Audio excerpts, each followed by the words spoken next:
ঠান্ডা ঠান্ডা ওয়েদারে আর বৃষ্টির দিনে খিচুড়ি খেতে কিন্তু অনেক বেশি মজা লাগে। বাইরে অনেক বেশি তুফান হচ্ছে আমাদের এখানে, তাই ভাবলাম যে সবজি আর মাংস দিয়ে একটা মিক্স খিচুড়ি করে। এখানে আমি নিয়ে নিলাম এই যে কুমড়া, তারপরে যে করলা, মানে আমার বাসা অন্য কোনো তেমন কোনো সবজি ছিল না, তাই আমি এগুলোই দিব।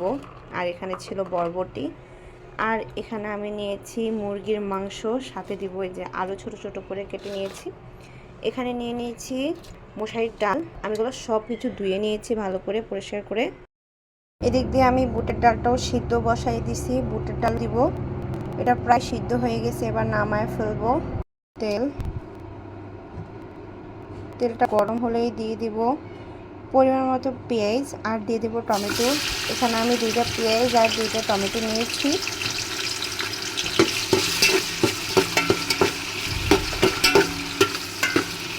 এটা একটু লাল লাল করে ভাজে নিব। পেঁয়াজ ভাজা হয়ে গেছে, এবার দিয়ে দিব পরিমাণ মতো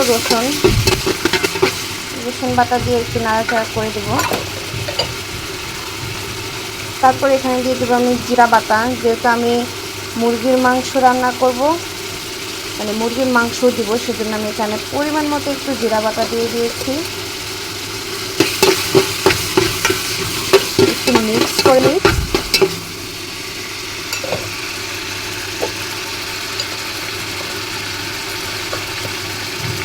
এবার দিয়ে দেবো পরিমাণ মতো লবণ,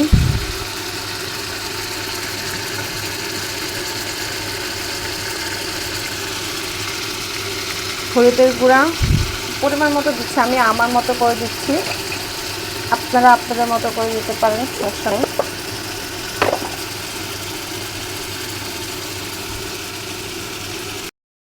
এবার পরিমাণ মতো পানি দিয়ে দিব, মশলাটা পুড়ে না যায়।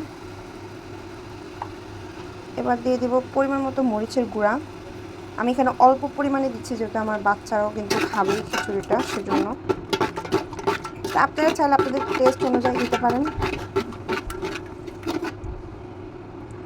এবার আমি এটা ভালো করে কিছুক্ষণ কষিয়ে নিব। কিছুক্ষণ কষিয়ে নিয়েছিলাম আমি। এবার আমি এখানে যে মুরগি আর আলুটা দিয়ে দিব। এগুলো আমি আগে থেকে ধুয়ে পরিষ্কার করে রেখেছি।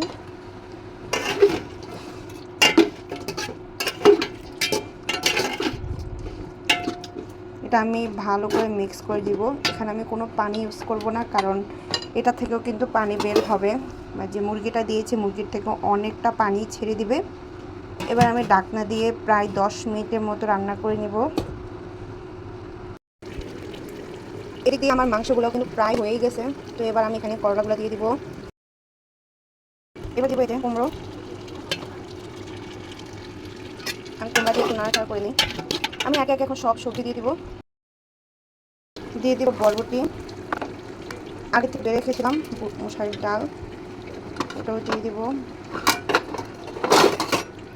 এগুলো যেহেতু সিদ্ধ হতে একটু সময় নেবে, সেগুলো আমি এখন সিদ্ধ করে নেব ঢাকনা দিয়ে কিছুক্ষণ। তারপরে আগে থেকে আমি ওই যে বুটের ডাল সিদ্ধ করে রেখেছিলাম, পরে ওটা দিয়ে দিব।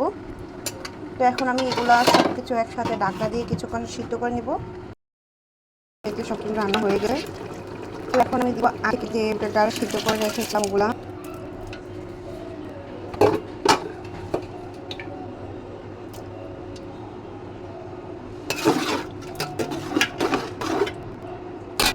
আমি এটা সব মিনিট রান্না করব ভালো করে। কিছুক্ষণ রান্না করার পরে এবার আরেক থেকে পোলাও চালগুলো দিয়ে রাখছিলাম, এখন আমি এগুলো দিয়ে দিব। একটু মিক্স করে দিই। এখন আমি ফাইনালি ঢাকনা দিয়ে রেখে দেবো প্রায় 10 মিনিটের মতো। তো এদিক দিয়ে আমার খিচুড়ি কিন্তু হয়ে গেছে, খিচুড়ি একদম রান্না পুরাটাই ডান। তো এবার আমি খেয়ে তোমাদেরকে রিভিউ দেব কেমন হয়েছে। এদিক দিয়ে আমি খিচুড়ি একটু প্লেটে নিয়ে নিচ্ছিলাম, গরম গরম খাবো তাই। আর খিচুড়ি গরম গরম খেতে কিন্তু অনেক বেশি মজা লাগে। তো আমি তোমাদেরকে খেয়ে বলছি খিচুড়িটা কেমন হয়েছে। খিচুড়িটা খেতে কিন্তু অনেক বেশি মজা হয়েছে। যাই হোক, আমি খেতে থাকি, তোমরা দেখতে থাকো। টাটা, সবাই ভালো থাকো।